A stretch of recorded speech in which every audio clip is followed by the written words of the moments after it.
Hi guys, another mom vlog. It's been a bit, but I haven't really had a lot to say lately. But I'm going to talk about writing today. Yeah, it's shameless marketing, but I just want to tell a funny story. So a while back, I had this marketing person reach out to me and ask if it'd be okay if she marketed my book on her website because it was getting good reviews. This is the first one. This is not a test. Shameless marketing, buy it. Anyway, and I was all for it. I mean, who doesn't want free marketing? And I honestly completely forgot about it until I was looking through their Instagram account, just trolling them, or not trolling, just stalking them on Instagram. And I saw the cover of my book on it, and I was like, oh, right, this person marketed my book. Let's see what happened with it. So I clicked on the link, and there were a bunch of comments, and I was like, oh, I hope it's people discussing my book, because I'm always excited to see what people think, because I'm actually yet to hear, this is going to sound so terribly vain and stuff, but I was actually yet to hear a bad review, and I finally got one.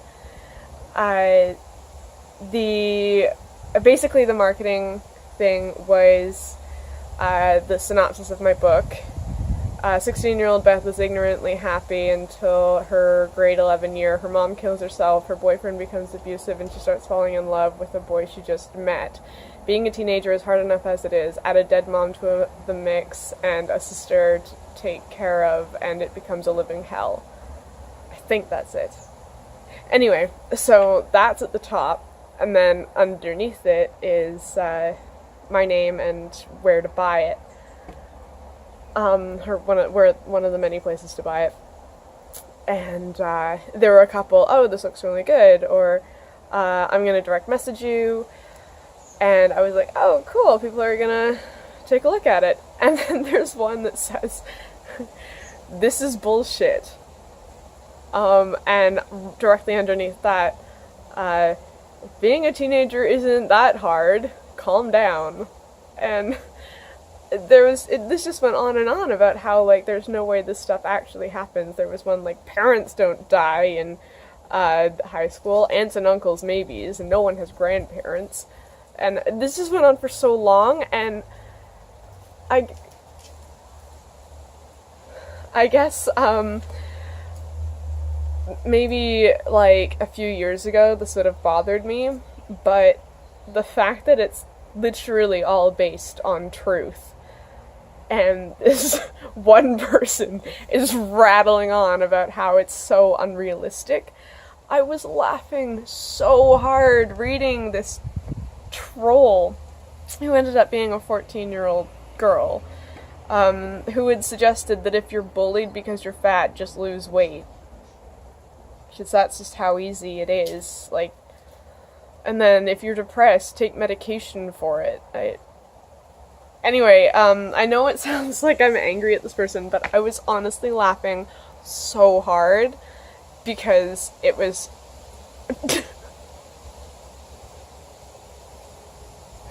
oh my god, oh, I could not stop laughing. I still can't, apparently. This was like a week ago. And my husband was actually really surprised that I was laughing. But the thing is, this person is basically like Passion of the Christing it. I know I'm not comparing my novel to a Mel Gibson movie, but I remember there was like a lot.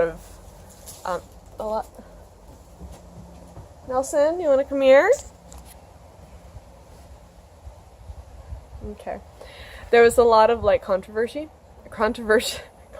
around it, and a lot of people were upset by it, saying that that's not what really happened. So it kind of reminded me of that. So I remembered an article that had been written about it, and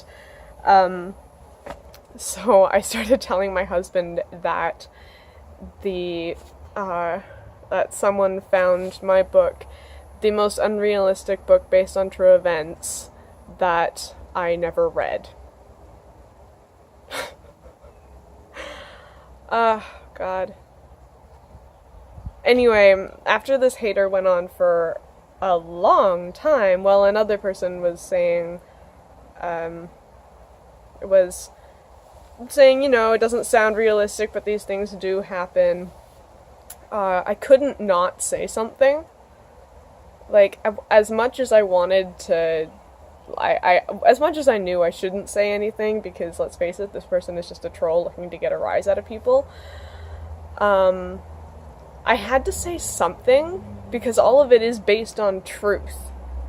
That's like, besides one of the first three pages that go before the story, before the book actually starts, and there's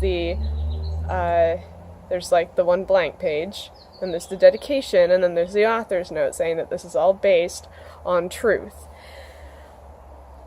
And some is exaggerated, but nothing is unrealistic. So when people are saying that it's all bullshit, that there's no way this is all real, I couldn't not say something. So I ended up reaching out to the the 14-year-old girl, saying that, yeah, it is true, all based on true story. I told her that I'm the author of this book. It's all, in fact, a true story. And to please keep an open mind on all of these topics, because although it is rare for all of it to happen at once, it does, and it did to me. I haven't heard a reply yet, as much as I would love for this troll to try and keep trolling me. I know I should be trying to get a fan base, but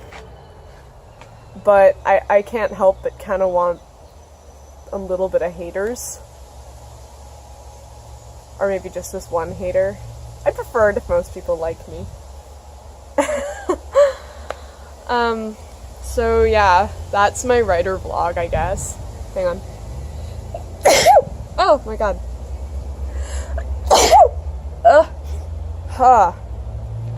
Sorry. So yeah, that's my writer vlog on trolls, and the worst book based on true events that's unrealistic that I never read. So yeah, that's my writer blog. Mom news, not a lot. The Harry's walking now. Not a bunch, but enough that I can actually say he's walking. No words, besides the 3 he already has. Yeah, not a lot. Not a lot. He's going through a leap right now. I'm not exactly sure what it is still, but according to Wonder Weeks, he's going through one right now. Hasn't been cranky, but he's not a cranky baby. Yeah, that's Nelson, by the way. Have you ever noticed that if you're a mom or a new parent, have you ever noticed that as soon as you have a baby, you no longer exist? Well, it's not that you no longer exist, it's that people don't look at you anymore, they look at the baby. I get it, they're definitely more interesting than anyone else, even though they can't do anything. But now that Harry is no longer a newborn, he's no longer a squishy, he's not as interesting to other people. To me, he's fascinating. To me, he's my world. But when you have a Lancier Newfoundland that your dog's sitting, no one exists. Like, I don't exist. Harry doesn't exist. People just go straight for the dog. I feel kind of famous when I go to Uptown because people just start swarming me. And it used to be to look into the stroller and they'd be like, oh, what a cute little baby. And now it's just like, look at this giant dog. Can I pet your giant dog? Can I take pictures of your giant dog? I mean, I don't stop them, but yeah, you absolutely become invisible. At least for a little while, once you have a kid. But once you have a kid that's, like, 16 months, rather than, like, 6 weeks, and you have a Landseer Newfoundland. Landseer means they're black and white, not just one color. And the fact that he's, like, he weighs more than me, which I find quite flattering, actually. Yeah, it becomes very, you're very invisible. want an invisibility cloak, have a baby, and then buy a Landseer Newfie. No one's gonna pay attention to you that way. Or become one of those people that do the fundraising on, like, the corner of every street. Yeah. They're invisible too, at least by default. Anyway, I think Harry just woke up, so I'm gonna go. But yeah, got my first hater. Harry's walking. And Landseer Newfies make you invisible. But hey, remember, just because you're invisible doesn't mean you don't matter. Yeah. So, I'm gonna go. I'll take care of the babes. And I will make another vlog when I have something to say. Even though this is kind of rattling on. I'm going to stop this before I just start talking about nothing. Too late. Bye.